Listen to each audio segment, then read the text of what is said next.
আস্তে আস্তে যেতে হবে, একেবারে একেবারে এই উপদেশ দিলে হবে না। ধীরে ধীরে সে যখন যোগ্য হয়ে উঠবে, সেই যে বাচ্চা ছেলের কথা বলা হলো, সে যখন 4 পায়ে হাঁটা অভ্যাস করার পর আস্তে আস্তে 2 পায়ে শিখবে, তারপর একদিন ছুটবে। তো ক্রমে আস্তে আস্তে তুলে নিয়ে যাওয়া। আমাদের শাস্ত্রে এরকম অধিকারী ভেদ আছে, অধিকারী বাদ, অধিকারবাদ নেই, কিন্তু অধিকার নয়, অধিকারী। এরপরে আর একটা টপিক, আর একটা বিষয়ে শ্রীকৃষ্ণ আসছেন এই কর্মযোগ বলতে গিয়েই, যে কাজ করে কে আসলে। পরে দুটি শ্লোক পড়ি। প্রকৃতি ক্রিয়মাণানি গুণৈ কর্মাণি সর্বশঃ অহংকার বিমূঢ়াত্মা কর্তাহমিতি মন্যতে তত্ত্ববিত্তু মহাবাহো গুণ কর্ম বিভাগয় গুণা গুণেষু বর্তন্তে ইতি মত্তা ন সজ্জতে। এই জায়গাটা এটা বিখ্যাত করেছেন অনেকেই, মানে শ্লোক অনেক জায়গায় একটা অংশ, একটা অর্ধেকটা লাইন পংক্তি অনেকেই কোট করেন, উদ্ধৃতি দেন। অহংকার বিমূঢ়াত্মা কর্তাহমিতি মন্যতে, ওই অহংকার বিমূঢ় হয়ে যায়, তাকে সেই নিজেকে কর্তা বলে মনে করে। এই জায়গাটা একটা ফিলোসফিক্যাল জায়গা আছে, অসাধারণ জায়গায় শ্লোক দুটি। খুব বেশি দার্শনিক তত্ত্বে না গিয়ে আমরা বলতে পারি যে সাধারণভাবে জানতে পারি যে সৃষ্টি তত্ত্বটা কি রকম, সেখান থেকে ধরলে পরে এই শ্লোক দুটো বুঝতে সুবিধা হবে। এই বিশ্ব সংসারে যা কিছু আছে তা হচ্ছে প্রকৃতি থেকে হচ্ছে। বেদান্তে আরেকভাবে বলে মায়া, অব্যক্ত, এই শব্দগুলো ব্যবহার করে। সেই ব্রহ্মরই আর এক প্রকাশ মায়া, প্রকৃতি। সেই প্রকৃতি ত্রিগুণাত্মক, সত্য রজতম। এই বিষয়ে বিস্তৃত 14 অধ্যায়, 14 অধ্যায় আলোচনা করা আছে। সত্য রজতম 3 রকম যে প্রকৃতি আছে, এই 3 রকম প্রকৃতি থেকে এই জগৎ সংসার রচনা হয়েছে। এটা একটু বুঝে নিলে শ্লোকটা সুবিধা হবে আমাদের। যে 3 রকম প্রকৃতি থেকে কি হয়েছে, আমাদের অহংকার, চিত্ত, মন, বুদ্ধি, সাত্ত্বিক, রাজসিক, তামসিক অংশ থেকে হয়েছে। পঞ্চভূত তৈরি হয়েছে, আকাশাত বায়ু বায়ু আছে আমাদের তৈত্তিরীয় উপনিষদে আছে। এখানে পরপর পরপর সৃষ্টি হয়েছে। সেই সৃষ্টিতে এই 3 গুণই আছে, সত্য রজ তম। সেই সত্য রজ তম গুণের দ্বারা আমাদের ইন্দ্রিয়গুলো সৃষ্টি হয়েছে, আমাদের স্থূল পঞ্চভূতের দ্বারা সেগুলোও সত্য রজ তম গুণে মিশে আছে, এই স্থূল শরীর তৈরি হয়েছে। শুধু তাই নয়, এটা তো গেল ব্যক্তি, মানে ভোক্তা, ভোক্তৃ প্রপঞ্চ বলা হয় এটাকে শাস্ত্রীয় ভাষায়। আর সে ভোগ্য প্রপঞ্চ, অর্থাৎ আমরা কনজিউমেবল যে গুডস, আমরা যা ভোগ করি, সেই ভোগ্য বিষয়গুলো চক্ষু, কর্ণাশিকা, জিহ্বা, ত্বক ইত্যাদির দ্বারা, এগুলোও সেই একই উপাদানে তৈরি, অর্থাৎ পঞ্চভূত এবং 3টে গুণ, অর্থাৎ সত্য রজ তম। এই 3 যে গুণ, এই 3 গুণ থেকেই সবকিছু তৈরি হতে। অর্থাৎ যা কিছু অ্যাক্টিভিটি হয় সবই কিন্তু এই প্রকৃতির গুণ। তাই এখানে বলছেন কাজ কে করে, অ্যাকচুয়ালি কাজ প্রকৃতি ক্রিয়মাণানি গুণৈ কর্মাণি সর্বস্ব। তো প্রকৃতির গুণই, প্রকৃতির গুণের দ্বারাই কর্মাণি ক্রিয়মাণানি, অর্থাৎ কাজগুলো যে হচ্ছে সবগুলো, সর্বস্ব, সমস্ত কাজ প্রকৃতির দ্বারা হচ্ছে, প্রকৃতির গুণের দ্বারা হচ্ছে। সচ্চিদানন্দ, চৈতন্য যে সত্তা, আত্মা যে চৈতন্য, আমরা 2য় অধ্যায়ে দেখেছি। ওই যখন আত্মতত্ত্বের আলোচনা হয়েছিল, অর্জুনকে যুক্তি দিয়েছিলেন যে 3 রকম যুক্তি, সেখানে আমরা দেখেছি যে ওই আত্মা কিন্তু কাজ করে না, সর্বব্যাপী, তার তো মুভমেন্ট নেই, সে কাজ করবে কি করে, তার গমনও হবে না, কিছুই হবে না। তো সচ্চিদানন্দ স্বরূপ যে যে তার তো কোনো কর্ম নেই, সে ভোক্তাও নয়, কর্তাও নয়, তার নাশও নেই, তো তিনি কাজ করেন। তাহলে কাজ কার দ্বারা হয়? ওই অনাত্মার দ্বারা। আর একটা আমরা পেয়েছিলাম, না শত বিদ্যতে ভাব, না ভাব বিদ্যার্থ শত।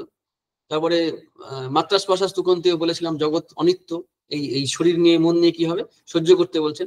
তো কাজ কে করছে? কাজ করছে এই গুণগুলো, অর্থাৎ চোখ যা দিয়ে তৈরি, চোখের দেখার বিষয়গুলো সেরকম করসপন্ডিং উপাদান দিয়ে তৈরি। চোখ দেখে, রূপ দেখে, কর্ণ, কান শোনে, শব্দ, এই সবগুলো কিন্তু প্রকৃতির গুণ থেকে, সত্য রজতম 3 গুণে তৈরি। পঞ্চভূত 3 গুণ, অন্যভাবে বলা যায় 3 গুণ বা পঞ্চভূত, এর দ্বারা তৈরি। অর্থাৎ যে দেখছে, যা দিয়ে দেখছে সবই প্রকৃতি, এই যে অ্যাক্টিভিটি হচ্ছে তাও প্রকৃতি।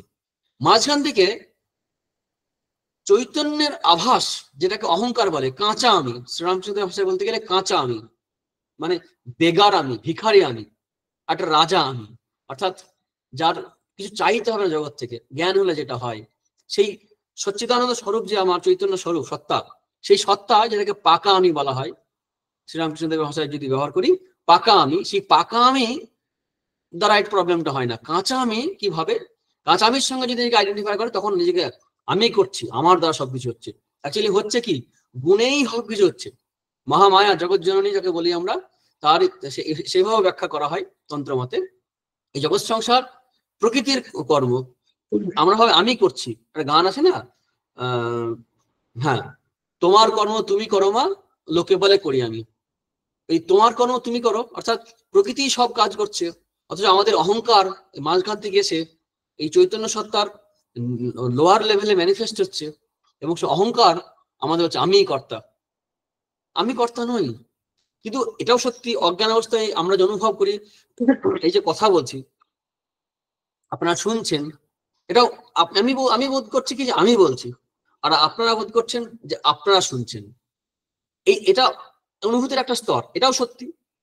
আবার যার অনুভূতির আরেকটা স্তর এসে গেছে, সে বুঝবে না তিনিই করছেন, তিনিই আছেন, অন্য কেউ নেই। শ্রীরামচন্দ্র একটা উদাহরণ দিই কথা মেয়েদের, খুব ভালো ভালো উদাহরণ পাওয়া যায় কথা মেয়েদের।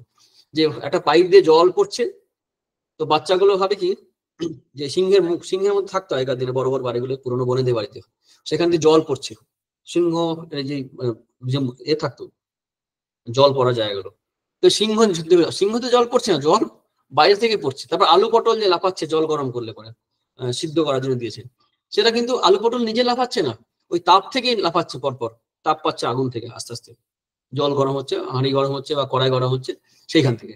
কিন্তু অজ্ঞানী ভাবে বাচ্চাগুলো কি হয় যে আলু পটল নিজে লাফাচ্ছে। ঠিক তেমনি আমাদের এই অহংকার থাকার জন্য, আমাদের লোয়ার অহংকারের সঙ্গে আইডেন্টিফাই করার জন্য, আমাদের অনাত্মার সঙ্গে আইডেন্টিফাই করার জন্য এই বডি মাইন্ড কমপ্লেক্স যেটাকে বলা হয়, এই যে মন বুদ্ধি অহংকার, এও কিন্তু এই 3 গুণেরই তৈরি। এর সঙ্গে নিজেকে একাত্ম করার ফলে আমরা অহংকার বসে আমরা মনে করি যে আমি কর্তা, আমি করছি। বিষয়টা আলোচনা একটু কঠিন হয়তো, কিন্তু এটা এরকম একটু ভাবলে আলোচনাটা আমরা পরিষ্কার করে ফেলবো, বুঝতে পারবো পরিষ্কার করে, যে প্রকৃতি ক্রিয়ামানানি গুণই কর্মাণি সর্বস্ব অহংকার বিমূঢ়াত্মা কর্তামিতি মন্যতে। এটা গেল অহংকার বিমূঢ়াত্মা।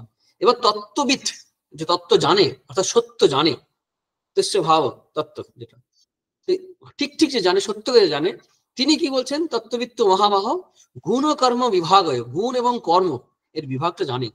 গুণ কি আর কর্ম কি, কার দ্বারা কি কাজ হয়, আর 3 গুণ তিনি কি দেখেন, গুণা গুণেশে বর্তন্তে ইতিমত্তা না সঞ্জতে, যে গুণা গুণেশে বর্তন্তে মানে পঞ্চভূতের সঙ্গে ইন্টারাক্ট করছে, ইন্টারাকশন হচ্ছে, ট্রানজাকশন হচ্ছে, সত্যরজতম 3 গুণের সঙ্গে 3 গুণে হচ্ছে, পঞ্চভূতে মিশে যাচ্ছে যদি শরীর যায়।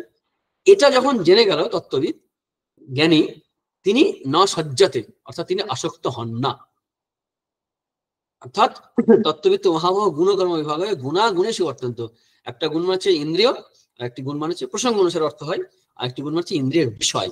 গুণা ইন্দ্রিয়, ইন্দ্রিয় বিষয়েষু গুণেশু বর্তন্ত, আবর্তিত হয়, ইন্টারাক্ট করে। প্রকৃতির গুণ সংমারা সজ্জন্তে গুণকর্মসু। আবার ফিরে আসছেন একই কথায়, যে প্রকৃতির এই গুণের যারা মোহগ্রস্ত হয়ে আছে, তারা গুণ এবং কর্মের আসক্ত হয়। সজ্জন্তে গুণ কর্মসু, সজ্জন্তে। আবার সে একই কথা ঘুরিয়ে আনছেন নবুদ্ধিভেদন এই কথাটা, যে তান কৃষ্ণ বিদ মন্দন কৃষ্ণ ভিন্ন বিচালায়ত।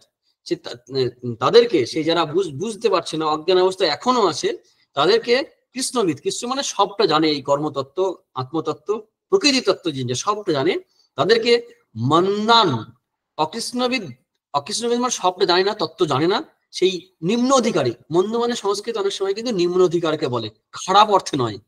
মৃদুমন্দ আমরা বলি না, মৃদুমন্দ হাওয়া হয়েছে, তো ওই মন্দ মানে কম, কম বোঝে বা ভালো জানে না, পূর্ণ জ্ঞান হয়নি, আসক্ত আছে, সকাম কর্ম করে সংসারে জগতে, তাদেরকে বিচলিত করবে না, অর্থাৎ নবুদ্ধিভেদন জনয়েত তানা কৃষ্ণ বিদবন্ধন কৃষ্ণ ভিন্ন বিচালয়েত। এই প্রসঙ্গ ভগবান শেষ করছেন। তাহলে কিভাবে কাজ করবে যারা নিষ্কামভাবে কাজ করতেছে, তারা কিভাবে কাজ করবে? একেবারে সিদ্ধ হয়নি তাদের জন্য বটে, সিদ্ধের জন্য তো আছেই। যারা সিদ্ধ হতে চাইছে, জ্ঞান লাভ করতে চাইছে, তাদেরকে ভগবান ভগবত পরায়ণ কর্মযোগের কথা বলছেন, ভক্তি মিশ্রিত কর্মযোগের কথা বলছেন। অসাধারণ শ্লোক। ময়ি সর্বাণি কর্মাণি সংন্যস্যধ্যাত্ম চেতসা, 30 নম্বর শ্লোক।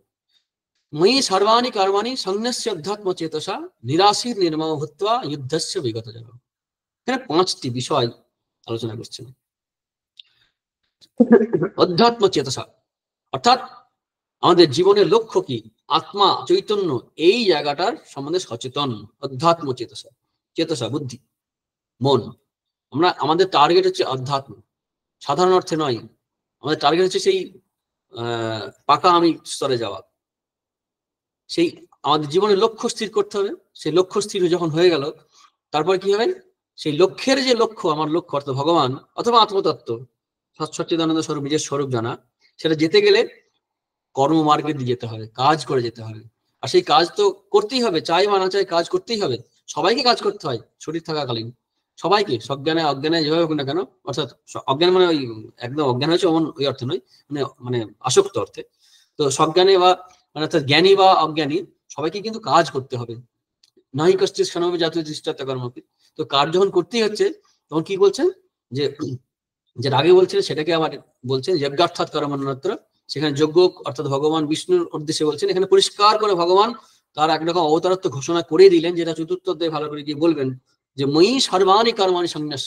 অর্জুনকে বলছেন যে আমাতে সমস্ত কর্মফল সমস্ত কিছু অর্পণ করে, সন্ন্যাস ত্যাগ, অর্থাৎ সমস্ত কর্ম বা কর্মফল তুমি আমাদের ত্যাগ করো। তাহলে দুটি হলো, অধ্যাত্ম চেতসা একটা, আর দ্বিতীয় হচ্ছে মই সর্বাণি কর্মাণি সন্ন্যাস, সমস্ত কর্ম ত্যাগ করো। তৃতীয় হচ্ছে নিরাশী, তুমি কোনো ফলের আশা করো না। এই আশাই তো আমাদেরকে বাঁচিয়ে রাখে, আর আশাই দুঃখ দেয়। যদি আশা না থাকে তাহলে দুঃখ দেওয়া আর কে থাকতে পারে? আমরা দুঃখ পাই আশার জন্যই, আশা করি, আশা মেটে না, আশা চলতেই থাকে। তাই নিরাশী হওয়া অর্থাৎ আশা না রাখা কঠিন তো অবশ্যই। তাহলে নিরাশা মানে কি কোনো প্ল্যান থাকবে না? নিশ্চয়ই প্ল্যান থাকবে। প্ল্যান থাকে এক জিনিস, আর মানে সেটাকে টেনশন করা, অরিড মানে ওরি যাকে বলে ইংরেজিতে, ডাব্লিউজি শুরু হচ্ছে। অর্থাৎ we should not be worried about future, tensed about the future. এই টেনশন না হওয়া, এটা এক জিনিস।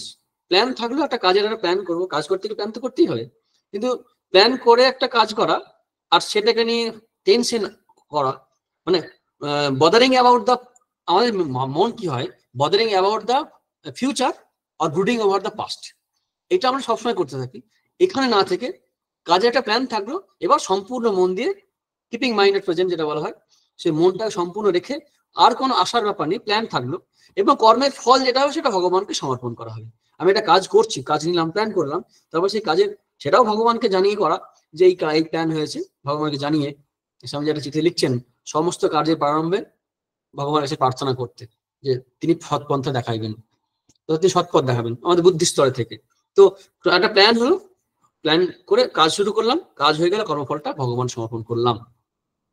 আর কি নির্মম, এখানে নির্মম হওয়া, মমতা শূন্য হওয়া নয়, কারণ এই ব্যক্তি আরো বেশি উদার হবে, হৃদয়বান হবে। অদ্দেষ্টা সর্বভূতানাং মিত্র করুণা ইবাচ, আমরা পাবো দ্বাদশ অধ্যায়, যে কোনো জীবকে হিংসা করবে না, মিত্র করুণা এগুলো তার মধ্যে থাকবে, সর্বভূত হিতেরতা ষষ্ঠ অধ্যায় পাবো। তো এইগুলো যখন আমরা পাচ্ছি, তখন বুঝতে পারছি নির্মম মানে কিন্তু এখানে এই যে আমার যে মায়ার যে প্রভাব, আসক্তি করার যে আসক্তির যে মম আমি, আসক্তির অহংকার আগে পেলাম, অহংকার বিমূঢ়াত্মা, অহংকার হচ্ছে মমাকার। দ্বিতীয় অধ্যায় পেয়েছিলাম নির্মম নিরহংকার শান্তিমতি গচ্ছতি, 71 নম্বর শ্লোকে দ্বিতীয় অধ্যায়। এখানে আমরা সেই নির্মম কথাটা পাচ্ছি, অর্থাৎ আমাদের আমার বোধটা ত্যাগ করতে হবে। আর কি এমন বলতে একটা গল্প মনে পড়লো, গল্প হতে পারে, সত্যি হতে পারে। সন্ন্যাস প্রসঙ্গে আগে একদিন গৃহস্থ ধর্মের কথা বলা হয়েছিল, আগে রাজার কাহিনী, এখানে এক ব্রহ্মচারীর কাহিনী। একবার এক ব্রহ্মচারী, অনেকেই গুরুকুল থেকে ফিরে যায়, গৃহস্থাশ্রমে যায়, কেউ কেউ থেকে যায়, নৈষ্ঠিক ব্রহ্মচারী থাকতে চায় অথবা সন্ন্যাস গ্রহণ করতে চায়। তো এক ব্রহ্মচারী আছে, তার সন্ন্যাস আর হচ্ছে না, অন্যদের সন্ন্যাস অনুষ্ঠান হয়ে যাচ্ছে, বিরজাম হয়ে যাচ্ছে, কিন্তু ওর আর হচ্ছে না। তো একদম গুরুদেবকে বলছেন যে গুরুদেব আমাকে সন্ন্যাস দিচ্ছেন না, আমি তো এই করেছি, এই জানি ওই জানি, অনেক কিছু বলতে শুরু করলেন। মানে কি বলতে চাইছে, মানে আমি তো মানে যারা চলে গেছে তার থেকে কিসের অযোগ্যতা, আমার অযোগ্য, আমি কি অযোগ্য? তোমার যোগ্য মানে তুমি কি বলতে চাইছো? তখন বুঝতে পারছি শিষ্যের মধ্যে একটা অহংকার হয়েছে। তখন বলছেন তোমার এখন সব ত্যাগ হয়নি। সব ত্যাগ হয়নি? সে না, সব ত্যাগ হয়নি, আচ্ছা তুমি ভেবে দেখো। তখন ভেবে ও আচ্ছা, আমার কিছু বিলঙ্গিংস, কিছু জিনিস আছে ঘরে, ছোটখাটো জিনিস ছিল, এক্সট্রা জামা কাপড় কৌপিন টৌপিন যা ছিল সেগুলো দিয়ে দিল আগুনে, ধুনি জ্বলছিল, আরো দু চারটে ছোটখাটো জিনিস যা ছিল সেগুলো সব দিয়ে দিল। তখন বলছে না, এখন সব দেওয়া হয়নি। বলছে সব ত্যাগ হয়নি, বলছে এখনো, সরি, এখনো সব ত্যাগ হয়নি। সে না, কি বাকি আছে? তখন ভাবতে হতে হতে জামা কাপড়, নিজের যে উত্তরীয় ছিল আর জামা ছিল, মানে এরকম জামা ছিল না, তো ওই যে উত্তরীয় মতো ছিল চাদরের মতো সেটা, এবং জামাটা কৌপিন সব খুলে ধুনিতে যেখানে আগুন চলছে সেখানে দিয়ে দিল, একদম নির্বস্ত্র হয়ে বসে বললো, গুরুদেব এখন তো সব ত্যাগ হয়েছে। না, সব ত্যাগ হয়নি, এখনো সব ত্যাগ হলো না, এখন আর কি করার আছে ভাবছে। যা হয় বুদ্ধিতে ওই সময় এভাবে কাজ করছে, তখন শরীরটা ত্যাগ করার জন্য আগুনে যাচ্ছে, প্রণাম করে যাচ্ছে। এই থামো, কি করছো? বলছে এই শরীর ত্যাগ করি, আমার শরীরটা। যে তুমি তখন থেকে শুধু আমার আমার ভাবছো, একটা একটা করে ত্যাগ করে যাচ্ছ, তো কোনটা তোমার বলো তো? কোনটা তোমার? যে কাপড় চোপড় গুলো এক্সট্রা ছিল, যেগুলো দিয়ে জিনিসপত্র ছিল, সেগুলো তোমার? এই পৃথিবীর, এই জগতের। আজ তুমি ব্যবহার করছো, গতকাল অন্যকে ব্যবহার করছিল, পরশুদিন অন্যকে ব্যবহার করবে। এই শরীরটা, এই শরীরটা বাবা মার কাছ থেকে পেয়েছো, এখানে আশ্রমে এসছো শিক্ষা দীক্ষা লাভ করলে, গৃহস্থ আশ্রমে গিয়ে গৃহধর্ম পালন করতে, এখানে আসো ব্রহ্মচর্য বা সন্ন্যাস জন্য উদ্যোগী হয়েছে। এই শরীরটা কোথা থেকে এসছে? বাবা মার কাছ থেকে এসছে, পৃথিবীর অন্য জলে পুষ্ট। তুমি কার শরীর ত্যাগ করছো? তখন শিষ্যের চৈতন্য হলো, জ্ঞান হলো, সত্যি তো আমার বলে তো কিছু নেই, আমার ত্যাগ করারও কিছু নেই, ভোগ করারও কিছু নেই, আমার তো কিছুই নেই, শুধু একটা বোধ তৈরি হয়েছে আমার আমার আমার। একটা উদাহরণ দিই, উদাহরণটা একটু অন্য ধরনের হবে হয়তো, তবু হোক। আমরা পরস্পর যখন কাছে আসি, দুইজন মানুষ, প্রেমিক প্রেমিকা হোক বা পরবর্তীকালে যারা স্বামী স্ত্রী হবেন, তো তারা পরস্পর, এমনকি মানে যদি প্রেমিক প্রেমিকা নাও হয়, স্বামী স্ত্রীও একে অপরকে জানে না, কিন্তু যখন কাছে আসে একে অপরকে, পরস্পরকে জানে, একসঙ্গে থাকতে থাকতে থাকতে থাকতে তখন সেই বিষয়ের প্রতি একটা টান তৈরি হয়ে যায়, আপন বোধ তৈরি হয়ে যায়। ঠিক সেইভাবেই আমাদের এই শরীরের সঙ্গে থাকতে থাকতে আমাদের শরীরকে আপন বোধ হয়ে যায়, আমার বোধ হয়ে যায়। অন্যের ক্ষেত্রে হয় না, অন্য লোকের পর আর এই শরীরটাকে আপন মনে হয়।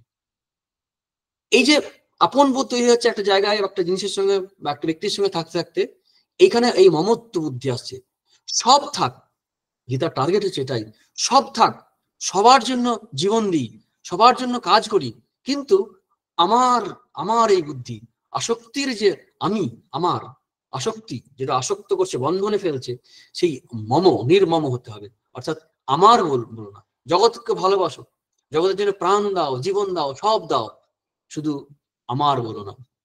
আমার বলে ভালোবেসো না, ভালোবেসে যাও, কিন্তু আমার বলে নয়। আমরা যখন আকাশের চাঁদকে ভালোবাসি, আমার তো বলি না, তবু তো ভালোবাসা যায়। যখন এটা অবশ্য এক স্তর থেকে বলা হচ্ছে, এমনি গার্হস্থ্য ধর্মের দিকে তাকিয়ে বলা হচ্ছে না এখন এই মুহূর্তে। তো এই নির্মমত্ব কি করবেন, গৃহস্থ ধর্মেও করা যায়, মানে মনে জানবে এরা আমার কেউ নয়, কিন্তু বাইরে সবাইকে আমার আমার করবে, শ্রীরামকৃষ্ণ উপদেশ আছে, আমার রাম আমার হরি, কিন্তু মনে জানবে এরা আমার কেউ নয়। সেবার ক্ষেত্রে ঘাটতে হবে না, কারণ আগের দিন গল্পে দেখেছি সেই রাজা রানী বা যুবরাজ বা প্রজাদের সবাই রক্ষা করছে, কিন্তু জানে সব গুরুদেবের। ঠিক তেমনি এই সবই ভগবত বুদ্ধিতে অর্পণ করে যদি আমরা করি, তাহলে এই সংসার, এই কর্মই অন্য একটা রূপ নেবে। একবার বলেছিলাম, আমরা আলোচনা করেছিলাম এই ক্লাসেই, যে আমাদের সংস্কৃতিতে এরকম আসে যে আমরা ঘর তৈরি করি, প্রথমে গৃহপ্রবেশ মানে কিন্তু আমরা ঢুকি না, এমনি কাজের জন্য ঢুকছি, কিন্তু প্রথমে কে ঢোকে? ভগবান, ভগবানের পূজা হয়। ভাবখানা কিরকম, যে ভগবানের দেবালয়, মন্দির, সেখানে আমি বাস করছি, আমি অছি মাত্র, ভাবনা। আইনত হয়তো বাড়িটাড়িগুলো সব হয়তো এদের জন্যই হবে, যারা আছেন আর কি, যারা থাকবেন আর কি, কিন্তু বাস্তবে কিন্তু বাড়িঘর যা কিছু সবটাই ওই ভগবানের, আমি মন্দিরে বাস করছি। তো একটি রান্না যেমন করি, তাও তখন সেই রান্নাটাও আমরা করছি কার জন্য না, ভগবানের জন্য করছি, তাকে নিবেদন করে, অগ্রভাগ তাকে দিয়ে, পরে আমরা সবকিছু গ্রহণ করছি ভগবানকে স্মরণ করে বা নিবেদন করে। এই যোগ্য সিস্টেশনে ওই রকম হয়ে যাবে ওটা। তো এই নির্মম, তাই বলছেন নিরাশী নির্মম ভূত্বা যুদ্ধস্য বিগত জড়, যুদ্ধ করো, এখানে কর্ম করো, অর্জুনকে বলছেন যুদ্ধ করো, বিগত জড়। বিগত জড় মানে টেনশন, ফ্রাস্ট্রেশন, এইখান থেকে মুক্ত হও। মানে জ্বর মানে হচ্ছে তাপ, বলা হয় না, এটা তাপ, একটা টেনশন থেকে একটা যন্ত্রণা তৈরি হয়, সেখান থেকে এই টেনশন থেকে, ফার্স্টেশন থেকে হিন্দিতে যেটাকে বলা হয় ঘাবড়াহাট, এই ঘাবড়ে না গিয়ে এই 5টি দিক বলেন এই শ্লোকে। ময়ি সর্বাণি কর্মাণি সংন্যাস্য, 1 নম্বর। অধ্যাত্ম চেতসা, অর্থাৎ ভগবত বুদ্ধিতে, আত্মবুদ্ধিতে, চৈতন্য বুদ্ধিতে, জাগতিক বুদ্ধিতে নয়, জীবনের লক্ষ্য স্থির রেখে সেই লক্ষ্যের দিকে এগিয়ে গিয়ে আত্মচেতনা, আধ্যাত্ম চেতনা থাকবে। নিরাশী, তারপর নির্মম, আর হচ্ছে বিগত জড়। আর অর্জুন, আমার এই কথা যে পালন করবে, শুধু তুমি নয়, যেই পালন করবে সেও কিন্তু এই কর্মের যে বন্ধন, জন্ম মৃত্যুর যে বন্ধন, কর্ম কাফের যেটা বলা হয়, সেখান থেকে মুক্তি পাবে। আর যে করবে না, তাকে সমস্ত জ্ঞান থেকে বিমূঢ় বলে জানবে। যে ইয়ে মে মতম ইদং নিত্যং অনুতিষ্ঠন্তি মানবা শ্রদ্ধাবন্ত অনুসূয়ন্ত মুচ্যন্তে তেপি কর্মভি। যে আমার এই মতের নিত্য অনুষ্ঠান করে, এই যে ময়ি সর্বাণি কর্মাণি বলা হলো, যে ব্যক্তি, যে মানব, যে মানুষজন আমরা পালন করে, শ্রদ্ধাবন্ত অর্থাৎ শ্রদ্ধাশীল, এই উপদেশের প্রতি শ্রদ্ধা আছে, বিশ্বাস আছে যে এর দ্বারা হবে, এই শ্রদ্ধা, এই আত্মবুদ্ধি, এই শ্রদ্ধা বুদ্ধি হচ্ছে খুব ইম্পর্টেন্ট জিনিস। শ্রদ্ধা মানে হবে, এর দ্বারা পাবো, এই শ্রদ্ধা, আত্মবিশ্বাস এবং স্বাস্থ্য বিশ্বাস, এই সব মিলিয়েই, রেসপেক্ট, সব মিলিয়েই হচ্ছে শ্রদ্ধা। এই শ্রদ্ধা, যে ভগবানের এই বাক্যে শ্রদ্ধা রেখে এবং দোষ না দেখে, অনুসন্ত, অসুয়া, অসুয়া আমরা জানি, গুণেশু দোষ আবিষ্কারণ, অসুয়া, যে দোষ না দেখে ঠিক ঠিক বুঝে নিয়ে যদি এটা পালন করে, তেপি কর্মভি মুচ্যন্তে, তারাও কর্ম থেকে মুক্ত হবে। কিন্তু যারা করবে না, দোষ দেখবে, আমরা জানি শ্রীকৃষ্ণ চরিত্রে অনেকে দোষ দেখে, উপদেশও দেখে। তো এই দোষ দেখার মানসিকতা যদি কেউ দেখে, তাদেরকে কি জানবে? সর্বজ্ঞান বিমূঢ়, তারা ঠিক ঠিক তত্ত্ব জানে না। সর্বজ্ঞান মানে কি? আসক্ত কর্মীদের ক্ষেত্রে বলা যায় যেতে পারে ধর্ম অধর্ম, অর্থাৎ নিষিদ্ধ কর্ম কোনটা, কোনটা নিষিদ্ধ নয়, কর্তব্য কর্ম, সেই বোধ যাদের থাকে না, ধর্মাধর্ম জ্ঞান থাকে না। এবং জ্ঞানী, যারা জ্ঞানের পথে যেতে চায়, তাদের জন্য আত্মানাত্মা বিবেক, অর্থাৎ যেদিক থেকে তাকায় না কেন, এই তত্ত্ব ঠিক ঠিক জানে না, বিমূঢ়, অজ্ঞানে আবদ্ধ হয়ে আছে, তাদেরকে নষ্ট, নষ্টান, অচেতসান, অচেতসা, অর্থাৎ তাদেরকে নষ্ট হিসাবে, অর্থাৎ তারা পরামর্শ লাভের অযোগ্য হয়ে যায়, এই অর্থে বলা হচ্ছে এখানে। তাদেরকে একটু লোয়ার ক্যাটাগরি বলা হয়, তারা ঠিক এখনই হবে না। এই কথাগুলো অর্জুনকে বললেন, যে আমি যে তোমাকে উপদেশ দিলাম, এই উপদেশ যদি অন্যেরা ইয়ে মতম যারাই করবে, তারাই এই কর্ম থেকে মুক্ত হবে। অর্থাৎ আমরা যদি পালন করি, আমাদেরও কল্যাণ হবে, আমাদের জীবনে কাজে লাগবে। তারপরে আরেকটা টপিক আসছেন, যে সদৃশং চেষ্টতে স্রস্যা প্রকৃতির জ্ঞানবান অপি প্রকৃতি ইয়ান্তি ভূতানি নিগ্রহ কিং করিষ্যতি। প্রত্যেক মানুষ তার নিজের স্বভাব বসে, তার সংস্কার বসে, এখানে প্রকৃতি মানে তার স্বভাব বা সংস্কার, যে কর্মফল নিয়ে আসে, সংস্কার আসে, একটা কাজ করতে করতে সংস্কার তৈরি হয়, সংস্কারের বসে, এগুলো 3 গুণেরই খেলা। তো সদৃশং চেষ্টতে স্রস্যা প্রকৃতির জ্ঞানবান, এবং জ্ঞানবান ব্যক্তিও তার সংস্কার বসে ভুল পথে চলে। আছে না, ভাগবতেও আছে, জ্ঞানের নাম, ভাগবত নাম, দেবী ভাগবত বলা যেতে পারে, চণ্ডীতে, পুরাণে আছে, চণ্ডীতে বলছেন যে জ্ঞানের নাম চেতাংশী দেবী ভগবতীশা বলাদাক্ষ মোহায় মহামায়া প্রতিষ্ঠিত। অর্থাৎ এই যে প্রকৃতির মানে জ্ঞানবান ব্যক্তিও প্রকৃতির অধীন হয়ে যায়, মায়ার অধীন হয়ে যায়। তাই বলছেন প্রত্যেকে তার যে স্বভাব থাকে, সংস্কার থাকে, সেই জন্যই ভুল করে ওই পথে চলতে পারে। প্রকৃতি জানতি ভূতানি, অর্থাৎ তাদের স্বভাবকেই সব অনুসরণ করে, যত উপদেশ দিই না কেন আমরা, তার স্বভাব অনুসারেই কাজ করবে। সেখানে প্রশ্ন করেছে নিজেই শ্রীকৃষ্ণ, নিগ্রহ কিং করিষ্যতি, তার জন্য এই যে কন্ট্রোল করার যে ইচ্ছা ভাবনা, ও যত চেষ্টা করুক না কেন, প্রচেষ্টা করুক না কেন, তা কোনোটাই সফল হয়ে ওঠে না। শাস্ত্র বাক্যই বা কি কাজে লাগবে? নিগ্রহ কিং করিষ্যতি। আমাদের এটা মনে হতে পারে কি একটা মোটিভেট করতে গিয়ে ডিমোটিভেট করছেন অর্জুনকে। যদি নেচার অনুসারে সবাই কাজ করবে, তাহলে তো চোরের ভালো হওয়ার কোনো স্কোপ নেই, বা আরো বেশি ভালো হওয়ার কোনো স্কোপ নেই, কারণ সব বসে সবাই সবকিছু করবে। না, তা নয়, কারণ আমাদের এইখানেই স্বাধীনতা দেওয়া আছে।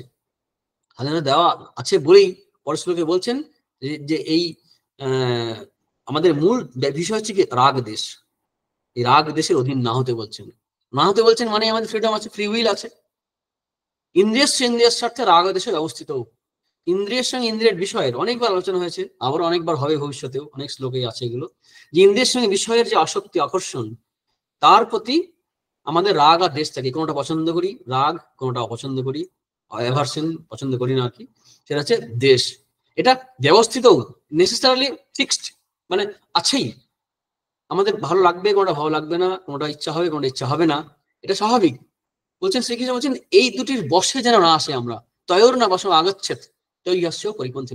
অ্যাকচুয়ালি আমাদের স্বভাব বলতে গিয়ে না, যদি খুব ভালো করে দেখি, এই লাইকস ডিসলাইকসটাই কিন্তু আমাদের স্বভাব। আমরা খেয়াল করি না, ইন্টারনেট থেকে অনেক সময় আমাদের বায়োডাটা চাই, আমাদের লাইকস ডিসলাইকস চাই, বিভিন্ন প্রোডাক্ট সেল করতে চাই মার্কেটে, যে সফটওয়্যার যে ইনফরমেশন যে টেকনোলজি আছে, সেখানে বিভিন্ন যে ডাটা চুরি হয়েছে আমরা শুনি না। তো আমি কোনটা পছন্দ করি, কোন ফ্লাইট পছন্দ করি, কি খেতে পছন্দ করি, কি পোশাক পছন্দ করি, এই লাইকস আর ডিসলাইকসটাই চাইতে থাকে। অর্থাৎ আমাদের ব্যক্তিত্ব বলতে যা বোঝায়, এই লাইকস অ্যান্ড ডিসলাইকস এই সমষ্টি কিন্তু একভাবে বলতে গেলে। এই রাগ দেশ, এটা আমাদের জীবনের সঙ্গে যে জুড়ে আছে, এটাই যেন আমাদের চরিত্র।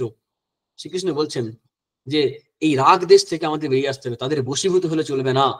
তাই না বশম আগাচ্ছেদ, এই দুটির বশীভূত হও না। দেশ অপছন্দের বিষয় থাকতেই পারে, অপছন্দের লোক থাকতেই পারে, তাকে নিয়ে কাজ করতে হতে পারে, থাকতে হতে পারে। তারপর পছন্দের লোক চলে যেতেই পারে, রাগ, তাকে সেটাও সহ্য করতে হতে পারে, সেই যন্ত্রণা, সেই দুঃখ বা বেদনা বা বিরহ। তো এদের বশীভূত না হতে বলছেন, কারণ সেটা হচ্ছে কি আমার আধ্যাত্ম পথের, আত্মজ্ঞানের পথে বা ভগবান লাভের পথে পরিপন্থী নও। এই দুটি হচ্ছে পরিপন্থী নও। এই দুটি কারা? রাগ আর দেশ। তাই এদের বশীভূত না হতে না বলছেন। এখন প্রশ্ন হলো, যদি স্বভাববশই সব চলে, তাহলে তো বশীভূত এমনি হয়ে যাবো, তাহলে কিভাবে নিজেদেরকে সংযত করব? একটা সুন্দর উত্তর দিয়েছেন আমাদের পাই আমরা শ্রীধর স্বামী তার টিকাতে, যে এরকম নয় যে প্রবল স্রোতে সংস্কার নিয়ে যাবে আর হালকা বায়ুতে আমাদের ভাসিয়ে নিয়ে যায়, আর এ তো প্রচন্ড ঝড়ে নিয়ে যায়, আমাদের উড়িয়ে নিয়ে চলে যাবে। খেয়াল রাখতে হবে যে অল্প যখন আগুন থাকে, আগুনটা যখন অল্প থাকে, তখন যদি জোরে হাওয়া দেওয়া যায় নিভে যাবে। আর অল্প হাওয়া থাকলে, অল্প আগুন থাকলে যদি আমরা অল্প অল্প হাওয়া দিই, তখন আগুনটা বাড়তে থাকে।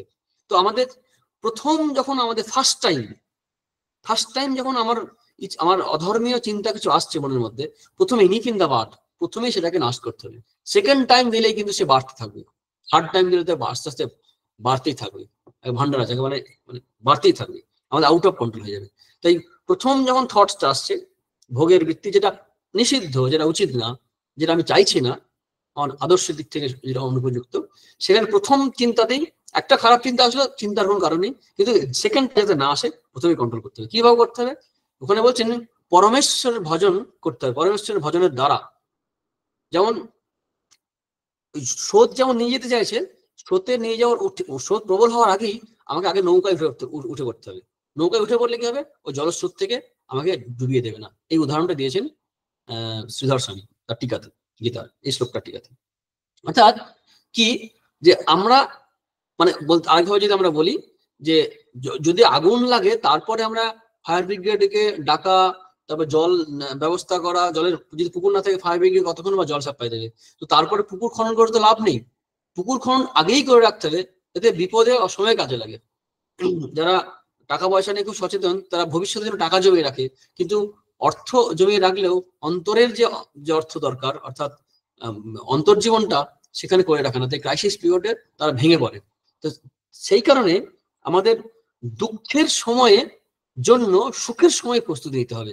সুখের সময় প্রস্তুতি নিতে হবে কিসের জন্য? দুঃখের সময়। কিন্তু কি হয়, সুখের সময় আমাদের দুঃখের কথা ভুলে যায়, বিপদ আসতে পারে ভুলে যায়, সুখে মত্ত হয়ে যায়, সময় মানে পার হয়ে যায়। তাই আগে থেকে এই ব্যবস্থা নিতে হবে। সেটাই বলছেন যে তার বশীভূত যদি না হতে চাও, প্রথমে ভগবত প্রেম বা আত্মতত্ত্বের প্রতি ভালোবাসা এতই প্রবল হবে যে আর অন্য বিষয় আমাদের যেন মনেই যাবে না, বা আসলেই সাইড দিয়ে চলে যাবে। এই নয় যে জ্ঞানী বা অজ্ঞানীর প্রবলেম হবে না, সব হবে, কিন্তু সে তো এত উঁচুতে থাকবে, ওগুলো এলো আর গেল, তার কিছু আসা যায় না। সেটা আমরা ওই রাগ আদেশে বিযুক্ত স্তু আলোচনা করতে গিয়ে দ্বিতীয় অধ্যায়ে আমরা দেখেছি যে তার দুঃখ যন্ত্রণা সবই হবে, একই রকমের প্রবলেম তার শরীর মনে থাকবে, সবার জ্ঞানীরা থাকবে, অজ্ঞানী থাকবে, কিন্তু সেগুলো তাকে পেড়ে ফেলবে না, যাকে বলে। মানে সেগুলো আসবে যাবে, কিন্তু তার মধ্যে খুব বড় একটা ইফেক্ট ফেলবে না, খুব একটা ক্ষতি করবে না। টালমাটাল খাবে। একটা উদাহরণ আছে, শ্রীরামচন্দ্র বলতেন যে ছোট জল ডিঙিগুলো যখন বড় ঢেউ আসে জোয়ারে, তখন উল্টে পাল্টে ডুবেই যায়, কিন্তু বড় যেগুলো, সেগুলো টাল সামলে আবার টিকে যায়। ঠিক তেমনি এই সংসার সমুদ্রের যে মায়ার যে প্রভাব, সেখানে সবাইকেই সুখ দুঃখে নাকানো চুমনে খেতে হয়, কিন্তু যে পরমার্থ লক্ষ্যে এগিয়ে থাকে, ভগবানকে ধরে থাকে, সে একটু জল টল খেয়ে হয়তো আবার ঠিক বেঁচে যায়, বা ওই টালমাটাল খেয়ে সে বড় জাহাজের মতো আবার সামলে নেয়। তাই এই শ্রীধর স্বামীকে অনুসরণ করে বলতে পারি যে বিপদ হওয়ার আগেই আমাদের আত্মতত্ত্বের অনুসন্ধান, ভগবত তত্ত্বের অনুসন্ধান এবং ভগবত ভজন প্রভৃতির দ্বারা নিজের মনকে তৈরি করা খুব প্রয়োজন। এরপর একটা প্রসঙ্গ তুলে আমাদের শেষ এই যে আলোচনা শ্লোকটা শুরু করে অন্তত বলছেন, শ্রেয়ান স্বধর্ম বিগুণ পরধর্মা সংস্থিতাৎ স্বধর্ম নিধনং শ্রেয় পরধর্ম ভয়াবহ। শ্রেয়ান স্বধর্ম, নিজের যে ধর্ম, নিজের যে গুণকর্ম অনুসারে যে ধর্ম, আমার যে স্বধর্ম আছে, সেটা যদি একটু দোষেরও হয়, আমার নিজের ধর্ম, নিজের যে স্বভাব, নিজের যে ব্রত, নিজের যে কর্তব্য, সেটা পরধর্ম সনুষ্ঠিতাৎ, যে পরধর্ম ভালোভাবে অনুষ্ঠান করা হয়েছে তার থেকেও এটা শ্রেষ্ঠ, শ্রেয়ান, শ্রেষ্ঠ। তাই বলছেন স্বধর্ম নিধনাং শ্রেয় পরধর্ম ভয়াবহ। স্বধর্ম নিধন হওয়াও ভালো, কিন্তু পরধর্ম কখনো অনুসরণ করতে যাওয়া উচিত নয়। বহুবার বহুজন বিভিন্ন অর্থে এভাবে কোট করে, কখনো পজিটিভলি, কখনো নেগেটিভলি। এই শ্লোকটা আমরা পরের দিন ক্লাসে আলোচনা করব। এই প্রসঙ্গে বলি, পরের দিন মণিপুরে থাকছি না, বাইরে যাচ্ছি, ত্রিপুরা। তো পরের সপ্তাহে ক্লাসটা হবে না। যাই হোক, প্রশ্ন যদি থাকে একটা হোক নাকি? হ্যাঁ মহারাজ, এতক্ষণ মহারাজের অনুপম সুন্দর আলোচনা আমরা শুনছিলাম। তা এখন যদি আমাদের মধ্যে প্রশ্ন থেকে থাকে তাহলে মহারাজকে এখন আমরা জিজ্ঞেস করে নিতে পারি।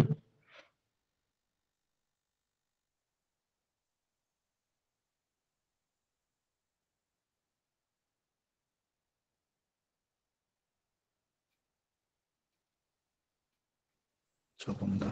মহারাজ প্রণাম। মহারাজ প্রণাম। মহারাজ প্রণাম।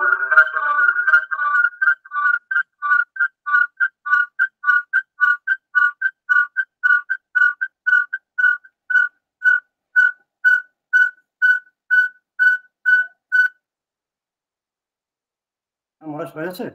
হ্যাঁ হ্যাঁ, ইকো হচ্ছিল বারবার। ঠিক আছে, এখন ঠিক আছে। আচ্ছা মহারাজ, আজকে একটা শ্লোক পড়লাম, 28 নম্বর শ্লোক। তত্ত্ব মহাবাহ গুণ কর্ম বিভাগয় গুণা গুণেষু বর্তন্ত ইতি মত্বা না সজ্জতে। তো মহারাজ, এই দ্বিতীয় লাইনে যে প্রথম অংশটা, গুণা গুণেষু বর্তন্ত, গুণ গুণে থাকে, এই জায়গাটা ঠিক বুঝতে পারিনি মহারাজ, একটু যদি বলবেন। হ্যাঁ, ওই আমরা বলছিলাম, আসলে আমি খুব বেদান্তের খুব ওই টেকনিক্যাল জায়গায় খুব ঢুকতে চাইছিলাম না। গুণা গুণেষু বর্তন্ত, এখানে কনটেক্সটে গুণ মনে হচ্ছে ইন্দ্রিয়। গুণাহা, ইন্দ্রিয়গুলো কি থেকে তৈরি হয়েছে? পঞ্চ জ্ঞানেন্দ্রিয় আছে আমাদের, পঞ্চ কর্মেন্দ্রিয় আছে। এই কর্মেন্দ্রিয়গুলো, জ্ঞানেন্দ্রিয়গুলো তৈরি হয়েছে কি সাত্ত্বিক অংশ দিয়ে। পঞ্চভূতের সাত্ত্বিক অংশ প্রধান, সত্য প্রধান, তামসিক রাজসিক সবই থাকে, তিন গুণে সব, প্রকৃতির সমস্ত সৃষ্টি ত্রিগুণাত্মক। কিন্তু সাত্ত্বিক ভাবটা জ্ঞানেন্দ্রিয়ে প্রধান থাকে, কর্মেন্দ্রিয়ে রাজসিক ভাবটা প্রধান থাকে। আমরা বেদান্ত সারে যদি পড়ি বা তত্ত্ববোধ যদি পড়ি, আমরা দেখতে পাবো এগুলো। তো এই যে কর্মেন্দ্রিয় গুলো আছে, সেগুলোর উপাদান কি? তিন গুণ, ঠিক আছে, ত্রিগুণাত্মক। আবার আমি খেতে চাইছি, খাবার বস্তুটা কি? একটা রসগোল্লা বা মিষ্টি বা ভাত তরকারি যাই খাচ্ছি, সেগুলো কি দিয়ে তৈরি? পঞ্চভূতে তৈরি, সেটাও তিন গুণ আছে। দেখতে চাইছি, সেটাও তাই। অর্থাৎ ভোক্তৃ প্রপঞ্চ অর্থাৎ কর্তা, সাবজেক্ট, আর ভোগ্য প্রপঞ্চ অর্থাৎ যা দেখছি শুনছি পাঁচটা ইন্দ্রিয় দিয়ে, সেটাও একই উপাদানে তৈরি, দুটোই গুণ। তাই গুণ গুণকে আকর্ষণ করছে। আর এক গুণ মানে আকর্ষণ হয়, গুণ টানা বলে না নদীতে, সেই গুণ, সে এই গুণ গুণ টানছে গুণের দিকে, মানে গুণ গুণের দিকে গুণ টানছে। আর মানে কি, এই ইন্দ্রিয় এবং ইন্দ্রিয়ের বিষয়, এই গুণের সঙ্গে গুণের মিলন বিচ্ছেদ হচ্ছে, মাঝখান থেকে এই চিদাভাস বা আমি আমি করছি যে অহং বুদ্ধি, সেটা এসে কষ্ট পাচ্ছে। কাজ হচ্ছে এদের সাফার করছে অহং বুদ্ধি করে, এই দেহ মনের সঙ্গে আমি বোধ করে, এই আমি যে অভিমান করছে, এই অভিমানটা কষ্ট পাচ্ছে। অ্যাকচুয়ালি কষ্ট তো আত্মারও হয় না, সচ্চিদানন্দেরও হয় না, আমারও কষ্ট হয় না, আমারও কষ্ট হবে না, কিন্তু আমি নিজেকে আইডেন্টিফাই করছি দেহ মনের সঙ্গে, এই গুণের সঙ্গে, তাই আমি কষ্ট পাচ্ছি। ঠিক আছে? হ্যাঁ মহারাজ, তাহলে গুণা গুণেষু বর্তন্ত বলতে আমরা এইভাবে বলতে পারি যে ইন্দ্রিয়ানি গুণেষু বর্তন্ত। ইন্দ্রিয়ানি বিষয়েষু, আরো ক্লিয়ারলি বলা। আচ্ছা মহারাজ, ধন্যবাদ মহারাজ। ইতিমত্তা অনসজ্জাতে, এটা জেনে কিন্তু আসক্ত হবে না, এটা বলে দিচ্ছেন। তারপর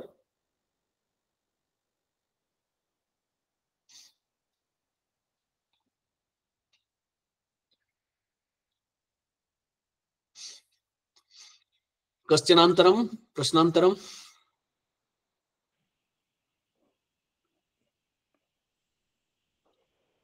মহারাজ, আমার একটা বলো, প্রশ্ন আছে। বুঝতে পারছি। প্রথম কথা হচ্ছে, মায়ার বশবর্তী হয়ে জীব সমস্ত কাজ করে। হুম তো ভগবান মায়া কি, প্রথম কথা।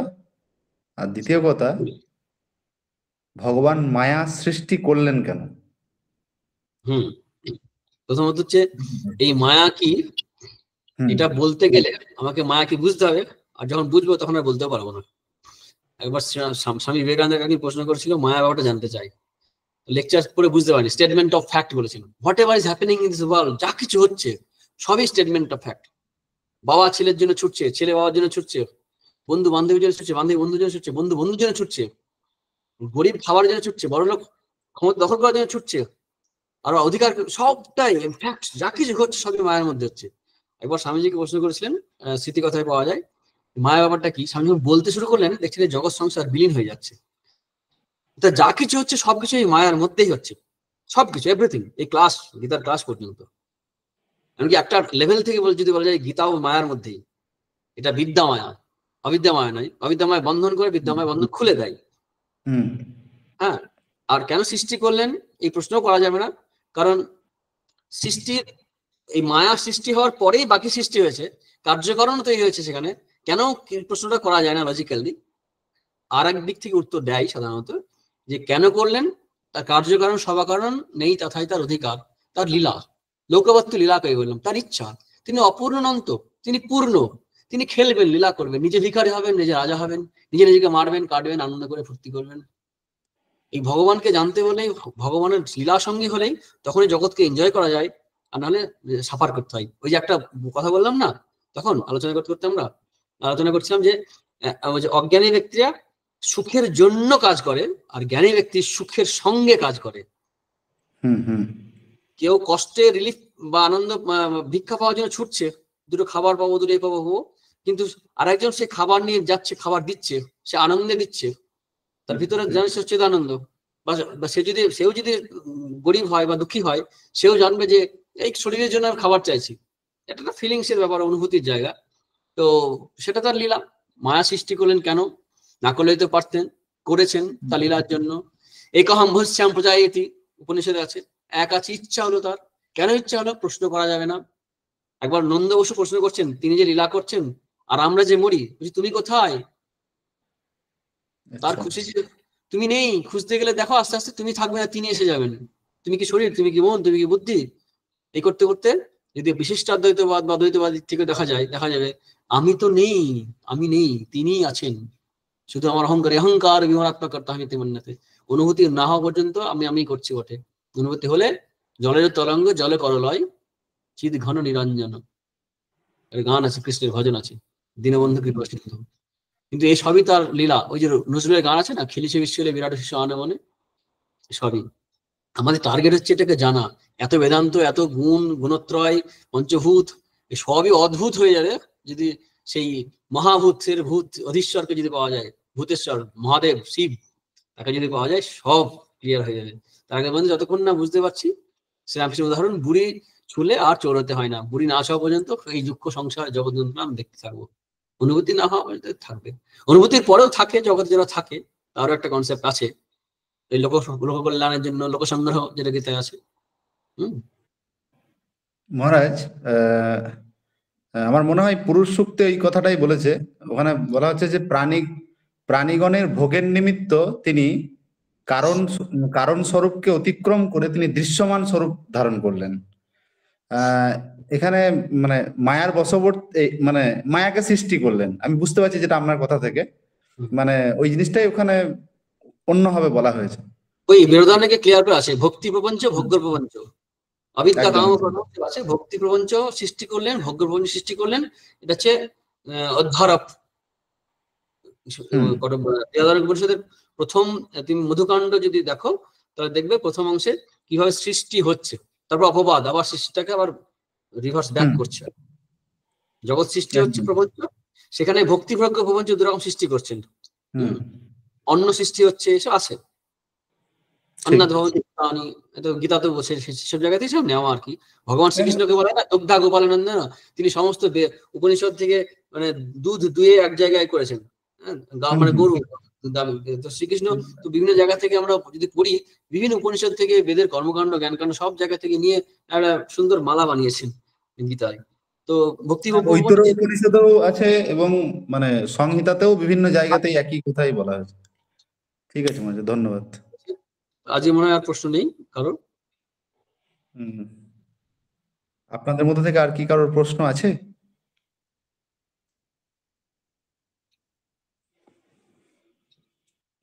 মনে হয় মহারাজ নেই। তো এতক্ষণ যারা আমাদের সঙ্গে ছিলেন গীতা ক্লাসে এবং এতক্ষণ ধরে যারা ক্লাস উপভোগ করলেন, তাদের প্রত্যেককে আবার একবার আমার পক্ষ থেকে এবং গীতা বিনিশ্চয় ক্লাসের পক্ষ থেকে তাদেরকে সশ্রদ্ধ প্রণিপাত জানাই, এবং মহারাজকেও আমার তরফ থেকে এবং আমাদের সকলের গ্রুপের তরফ থেকে, বিভাগের তরফ থেকে সশ্রদ্ধ প্রণাম জানাই এবং আন্তরিক কৃতজ্ঞতা নিবেদন করছি। প্রণাম মহারাজ। ओम शांति शांति शांति। हरि ओम तत्सत्। श्री कृष्णार्पणमस्तु।